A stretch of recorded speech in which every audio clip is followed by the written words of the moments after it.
La louange est à Allah, le Seigneur des mondes, et que Allah élève davantage les degrés et les grades du prophète Mohammed. Lorsqu'on demanda au prophète sallallahu alayhi wa sallam quel fut le début de la création, c'est-à-dire comment cet univers a commencé, il a dit ce qui signifie Allah existe de toute éternité, alors que rien d'autre que lui n'est de toute éternité. Son trône, Al-Arish, fut créé sur l'eau, et il a fait écrire toutes choses sur la table préservée, puis il a créé les cieux et la terre. Ce hadith était rapporté par Al-Bukhari.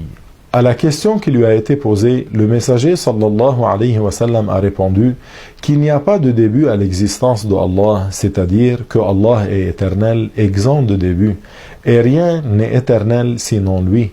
En d'autres termes, Allah Ta'ala, lui seul, est de toute éternité. Allah crée toutes choses. L'expression « il crée toutes choses » signifiant qu'il a fait exister toutes les choses existantes après qu'elles n'existaient pas. Allah n'a pas fait que les créatures entrent toutes en existence en même temps. S'il l'avait voulu, cela aurait été. Mais Allah a créé les cieux, la terre et ce qu'elle contient de fleuves, de montagnes et de vallées dans 6 jours. La sagesse que l'on peut en tirer, c'est que Allah nous apprend la patience dans nos entreprises.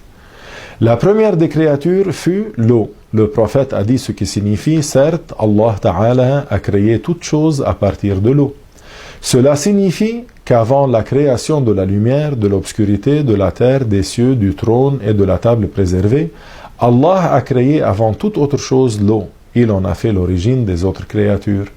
Ainsi, à partir de l'eau, il a créé le trône, puis le qalam élevé, puis la table préservée. Après quoi fut créé le reste des choses, c'est-à-dire la terre, les cieux, les animaux, les montagnes, les arbres et les rivières. La dernière des créatures du point de vue du genre fut Adam alayhi salam. Il a été créé après le Asr, l'après-midi du jour du vendredi.